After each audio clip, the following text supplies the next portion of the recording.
नमस्कार, मैं हूं केशव पंडित और आप देख रहे हैं देश का तेजी से बढ़ता है एटीवी न्यूज़ चैनल। इस वक्त आप देख रहे हैं हमारा खास कार्यक्रम एटीवी लाइव डिबेट और हमारे आज चर्चा में मौजूद है खास मेहमान कलीम भारती जी, जो अध्यक्ष हैं अखिल भारतीय गौरक्षा महासंघ के। कलीम भारती जी, आपका एटीवी न्यूज़ चैनल पर बहुत-बहुत स्वागत है। हमारे साथ में डॉक्टर अविरल मलिक जी हैं, जो राष्ट्रीय प्रवक्ता हैं भारतीय जनता पार्टी के और राष्ट्रीय अध्यक्ष हैं केसरिया रक्षा फाउंडेशन के।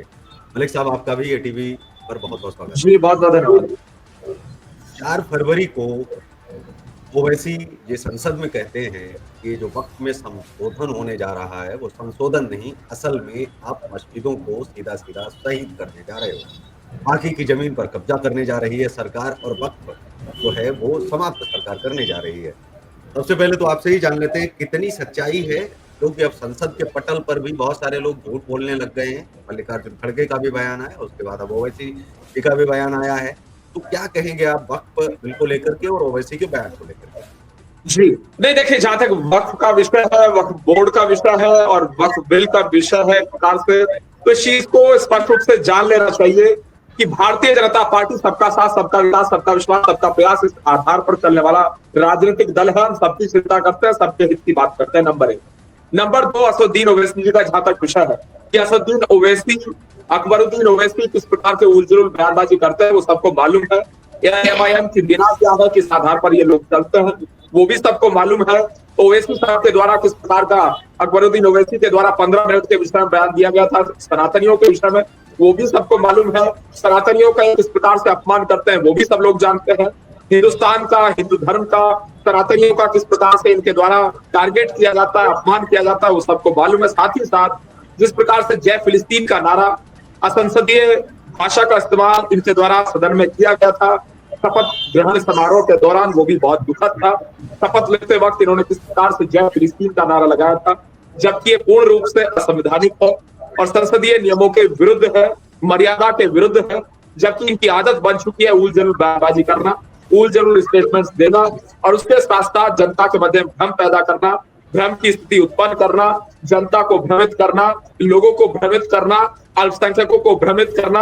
और निश्चित रूप से जनता इन्हें मुंहतोड़ जवाब देती रही है और भविष्य में भी देती रहेगी, इसमें कोई दो राय नहीं है। साथ ही साथ जहां तक विषय जेपीसी का, जिसे जगदम्बिका पाल जी चेयर कर रहे हैं, और साथ ही साथ वक्फ बोर्ड का जहां तक विषय है, तो वक्फ की संपत्तियों का जहां तक विषय है, अब ये तो एंटी इंडिया को भी कहते हैं कि वक्फ की संपत्ति है, कह देने से कुछ नहीं होता है। ये पार्लियामेंट को भी कहते हैं वक्फ की संपत्ति है। साथ ही साथ ये तो दिल्ली हाईकोर्ट पे भी दावा कर चुके हैं, हर संपत्ति पे दावा कर देंगे। कल को आपके स्टूडियो में भी कोई आदमी आएगा और दावा कर देगा, और नो वकील, नो दलील, नो अपील, कहीं अपील नहीं कर सकते, कोई दलील नहीं सुनी, एक प्रकार से सुनी जाएगी, कोई कोर्ट नहीं होगी, अपने तरीके से तय करेंगे। जो दो लोग आपके स्टूडियो में आएंगे, आपके स्टूडियो पर कब्जा करने के लिए, उन दो लोगों के समक्ष ही आप उपस्थित होंगे अपनी दलील लेकर। इस प्रकार की स्थिति उत्पन्न होती है जो कि बहुत ही दुखद है, निंदनीय है, और निश्चित रूप से परिवर्तन आना आवश्यक है, संभव है, इसमें कोई दो राय नहीं है। लेकिन जहां तक विषय है असदुद्दीन ओवैसी का,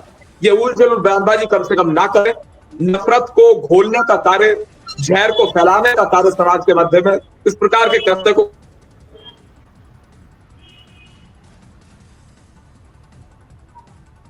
जी।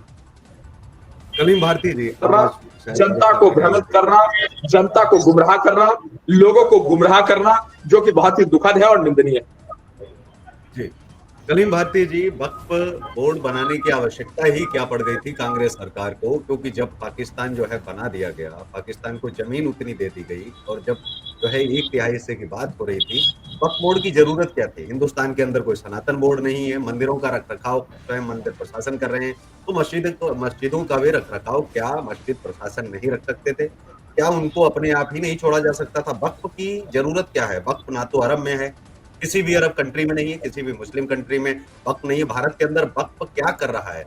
ना तो ग्रेट ब्रिटेन में है, ना अमेरिका में है, ना जापान में है, ना नेपाल में है। मतलब दुनिया में ये क्या एक मज़ाक नहीं है एक तरह से? वक़्फ़ बोर्ड बनाने की ज़रूरत क्या थी हिंदुस्तान के अंदर? और जो भी ज़मीनें थीं या जो भी चीज़ें थीं, किसी पर भी दावा ठोक दिया जाएगा। हाई कोर्ट इलाहाबाद पर भी दावा ठोका गया, ये हमारी ज़मीन है। मज़ाक नहीं है क्या एक तरह का?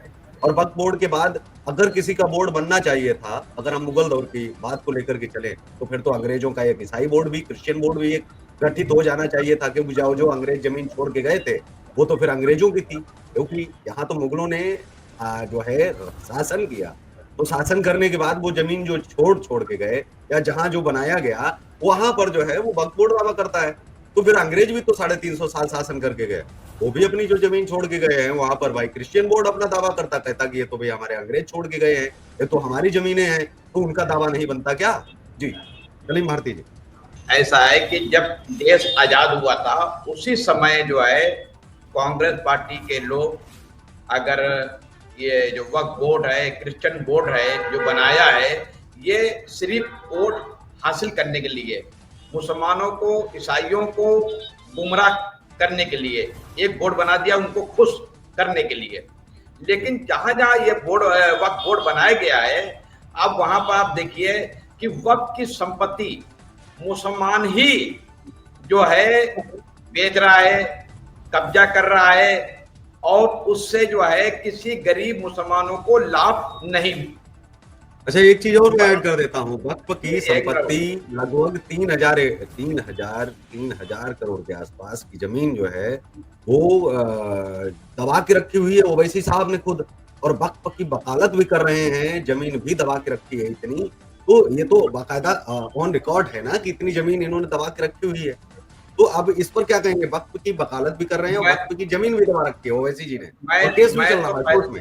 मैं तो पहले केंद्र सरकार माननीय प्रधानमंत्री जी को इसके लिए बहुत बहुत बधाई देता हूं कि इन्होंने जो है एक बोर्ड का गठन किया है और संसद में बिल लाए हुए हैं। इससे जो है मतलब के जो भू माफिया है, जो वक्फ माफिया है, वक्फ भू माफिया जो है, असदुद्दीन ओवैसी हो, जितनी भी मुस्लिम लीडर हैं, इन ये सब लोग वक्फ की संपत्ति को कब्जा किए हुए हैं। और ये जो मतलब मुतवल्ली जो बनाए जाते हैं, मुतवल्ली भी जो है वक्फ की संपत्ति को कब्जा करके अपना जो है वो किराया जो है जो वसूली है, वसूली के धंधा मतलब चल रहा है। इससे ना तो आम मुसलमानों को लाभ पहुंचा है और ना मतलब पहुंचेगा। अब केंद्र सरकार ने जो बिल लाए हुए हैं, इससे गरीब मुसलमानों को फायदा होगा। इससे दूसरी बात यह है कि वक्फ जो एक्ट है और क्रिश्चियन एक्ट है, इसको मतलब संशोधन हो रहा है। क्रिश्चियन के लिए तो मैंने आपसे कहा था, क्रिश्चियन का कोई बोर्ड नहीं है, हालांकि वो आपको उदाहरण बोर्ड है, नहीं बोर्ड है। आप तक आते हैं मलिक साहब से जवाब ले लेते हैं। मलिक साहब से मलिक साहब, 3,000 करोड़ की जमीन दबाई हुई है खुद जिस आदमी ने, वो वक्फ की वकालत कर रहा है, जिसके ऊपर केस चल रहा है, और वो भी किसका? वक्फ का ही केस चल रहा है। वक्फ कह रहे हैं कि हमारी संपत्ति जो है वो ओवैसी साहब ने दबाई हुई है, तो वह व्यक्ति संसद में बोल रहा है कि नहीं, वक्फ की 1 इंच भी जमीन वक्फ से अलग नहीं कोई कर सकता है, और खुद कब्जा करके बैठे। 3,000 करोड़ की संपत्ति 100-200 रुपए की संपत्ति नहीं है जी। शायद वो जो है चले गए, मैं दोबारा जवाब जो है ले लेता हूँ, लेकिन अब आपसे एक और सवाल जो है साथ में कि क्या वक्फ की आड़ में जो सियासत हो रही है, जो राजनीति हो रही है, क्या ये होनी चाहिए? और साथ ही दूसरा सवाल ये है कि वक्फ बोर्ड में तो संशोधन किया जा रहा है और उसमें मोदी जी ये चाहते हैं कि एक आम मुसलमान को भी उसका फायदा मिले। जो संपत्ति है उसका जो है केवल बड़े-बड़े लोग लाखों करोड़ों की संपत्ति अपने पास नहीं रखें, बल्कि वो हर एक आम मुसलमान तक जो है पहुंचे, उसका फायदा भी जाए। तो इसका जो किराया आ रहा है वो भी वक्फ बोर्ड अपने में ही समाहित कर ले रहा है, वो पूरा खा रहा है पूरी तरह से। तो इसको लेकर के क्या कहेंगे आप?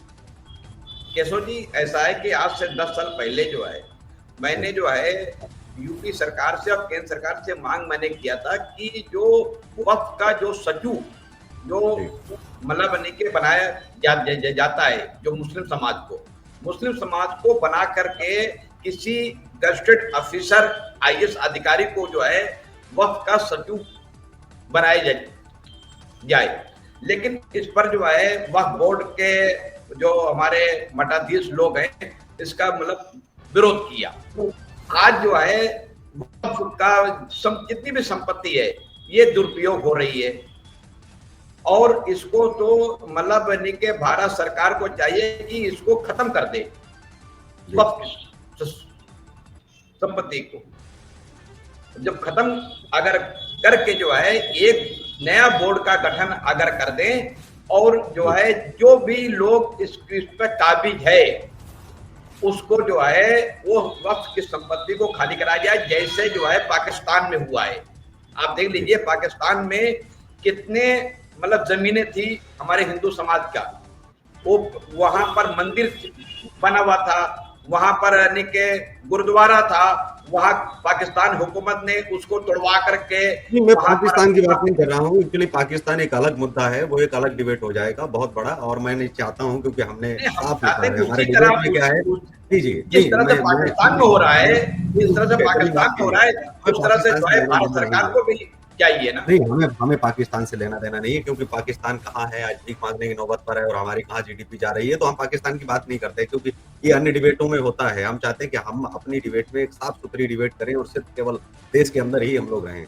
हमें अपने देश से मतलब है, क्या पाकिस्तान से लेना देना और क्या अफगानिस्तान से लेना देना, ना तो अमेरिका से हमें लेना देना, ना जापान से।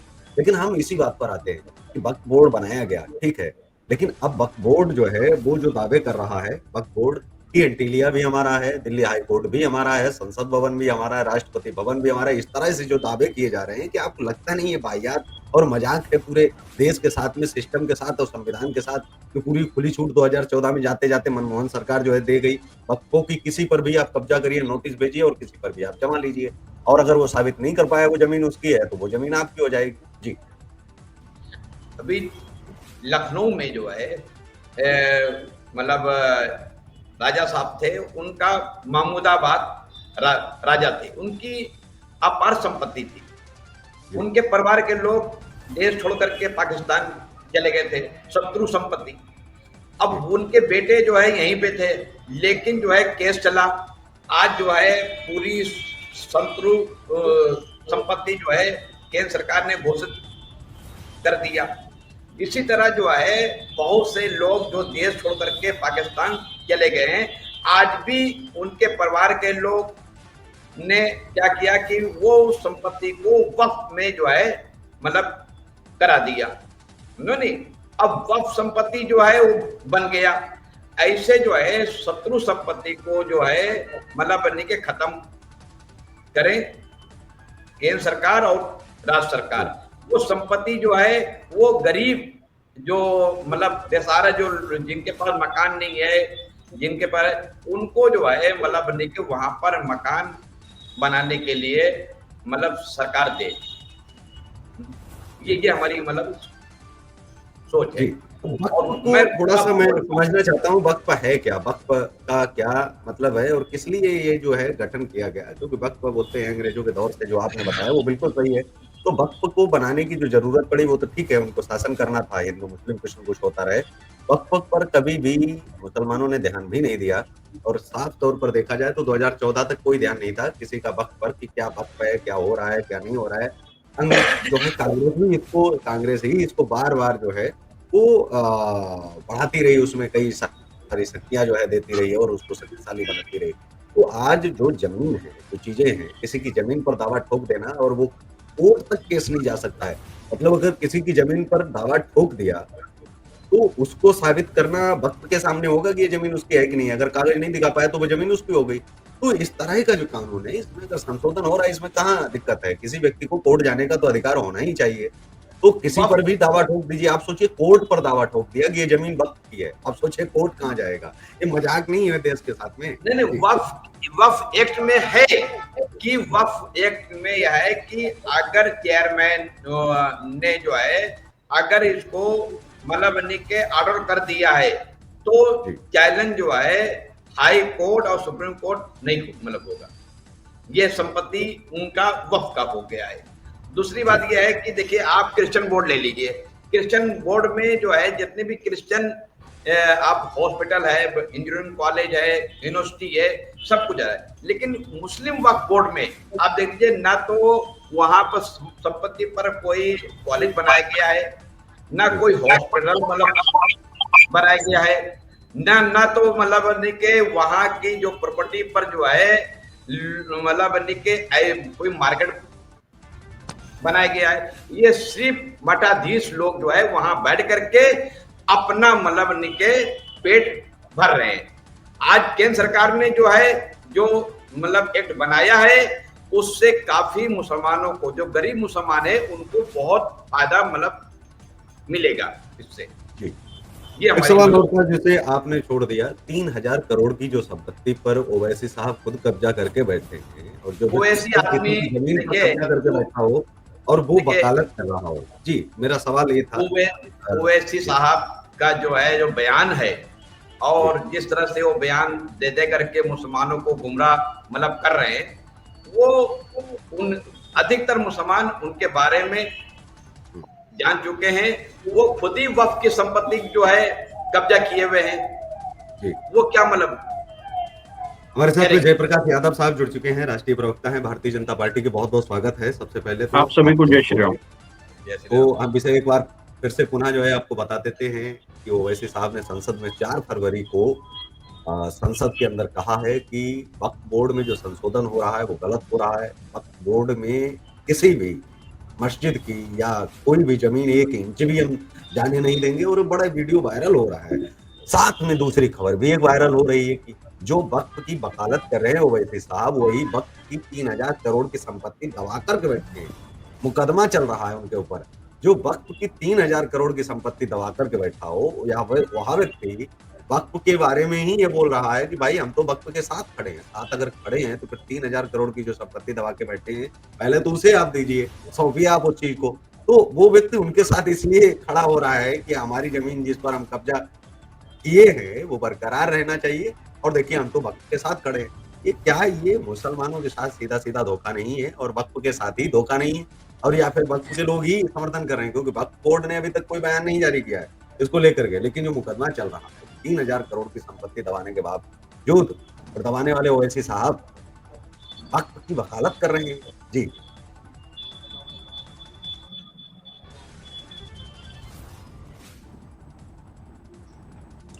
जी आप सभी को नमस्कार। आज के डिबेट में मुझे आमंत्रित करने के लिए धन्यवाद। जैसा कि वक्फ बोर्ड के मामले में आज का डिबेट रखा गया है, तो सबसे पहली बात तो वक्फ बोर्ड कानून क्या है, इस बात को सबसे पहले समझना होगा और वक्फ बोर्ड एक्ट क्या है, इसको समझना होगा। और 95 का सेक्शन 3R, इसके तहत कोई भी संपत्ति किसी उद्देश्य के लिए मुस्लिम कानून संपत्ति मजहबी या धार्मिक चैरिटेबल परोपकारी मान लिया जाए, वह वक्फ की संपत्ति हो जाती है। यह मूल बात इसमें है। और वक्फ एक्ट 95 जो है का आर्टिकल 40 क्या कहता है, उसको भी हमको ध्यान देना है कि ये जमीन किसकी है, यह वक्फ बोर्ड का सर्वेयर और वक्फ बोर्ड तय करेगा। ये सारी बातें इसमें होती हैं।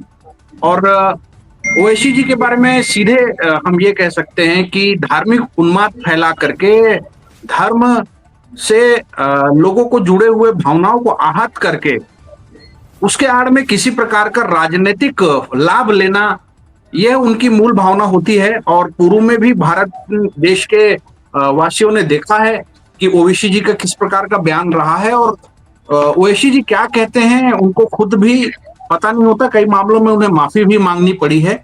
और बहरहाल आज का जो विषय है, इस मामले को बहुत ज्यादा तूल नहीं दिया जाना चाहिए।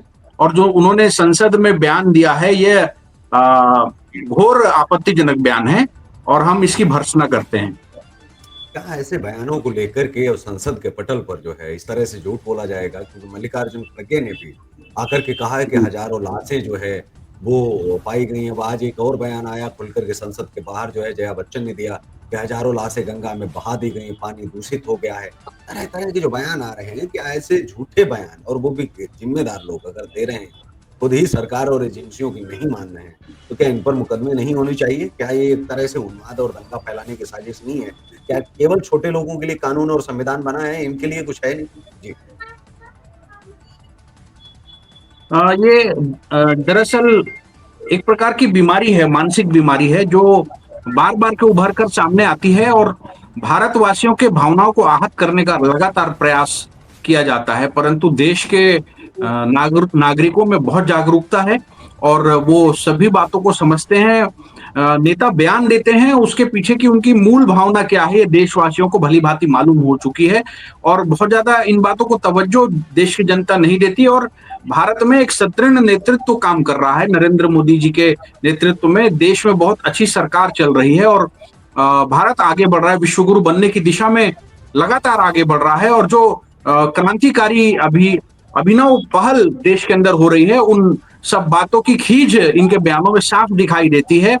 और रही बात इन पर कार्यवाही होने की, तो विधि संगत न्याय संगत कार्यवाही पूर्व में भी हुई है और आगे भी होती रहेगी। और इन बयानों का कोई भी स्थान लोकतंत्र में नहीं होना चाहिए। लोकतंत्र में, राजनीति में मूल्यों पर आधारित राजनीति होनी चाहिए। मूल्यों से हट करके अपने स्वार्थ की सिद्धि के लिए और वोट बैंक के पोषण के लिए राजनीति जो ये करते हैं, ये दुर्भाग्यपूर्ण है। केशव पंडित जी।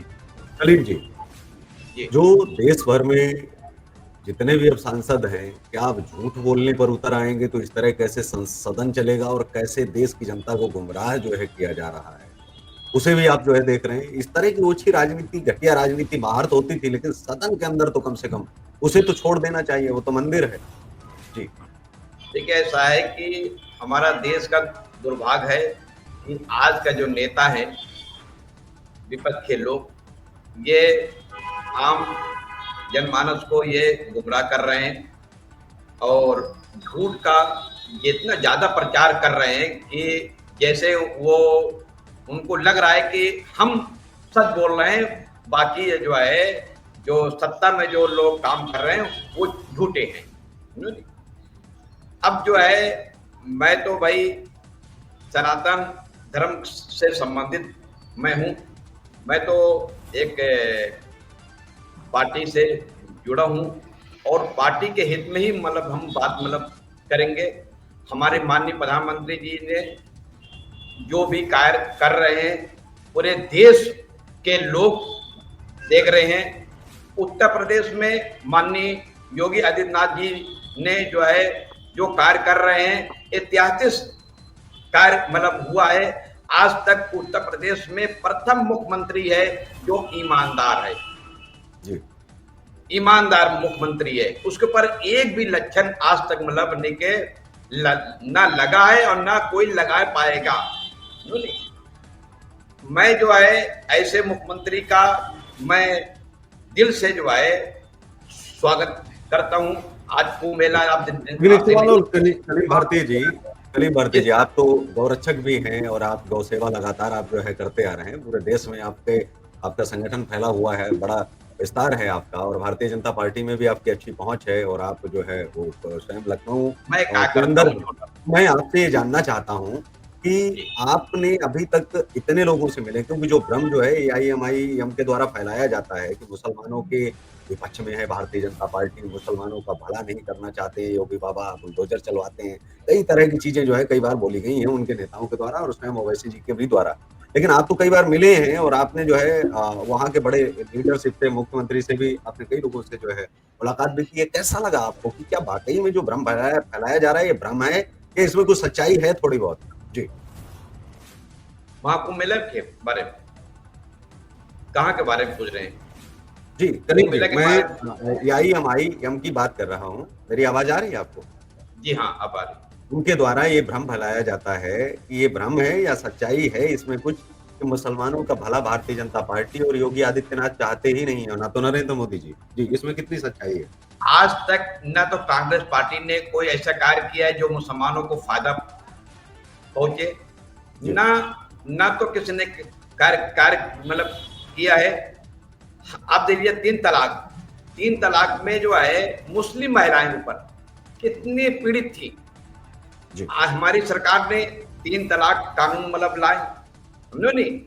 आप देख लीजिए, जब से मेरी सरकार ने कानून लाए हैं और कानून जो है के अनुसार चल रहा है, आज तक अभी तक किसी तलाक नहीं हुआ है। और अगर तलाक हुआ है तो उसके खिलाफ कार्रवाई भी हो रही है।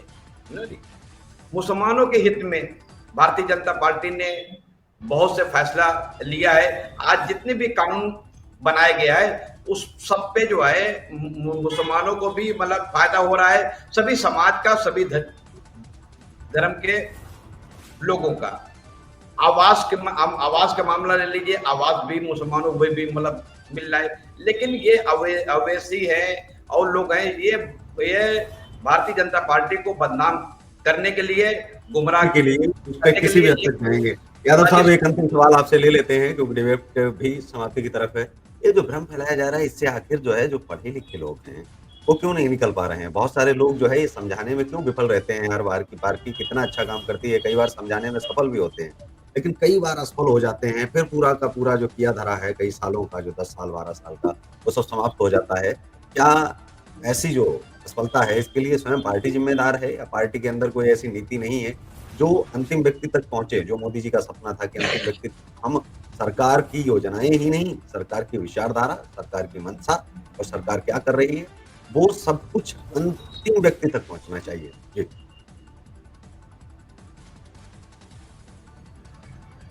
आपकी आवाज़ बंद है, याद रखें।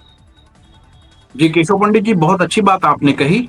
लोकतंत्र में कई बार जनता को छला जाता है और जनादेश जो है वो गलत हाथों में चला जाता है।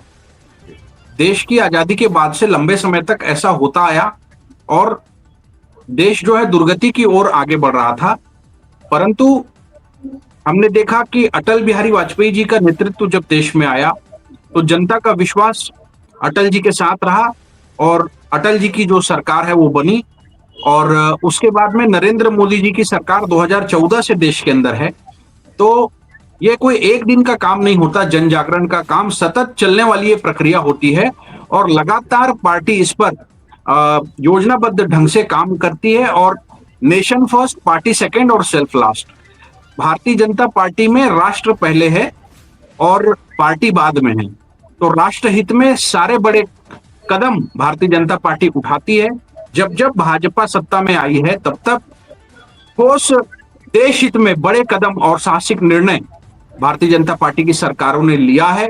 चाहे आप देश में देखिए, चाहे प्रदेश में देखिए, हर बार भाजपा ये कभी नहीं सोचती कि इस निर्णय से हमें क्या नुकसान होगा। वो ये देखती है कि मेरे भारत माता का लाभ होना चाहिए, मेरे देश का हित होना चाहिए।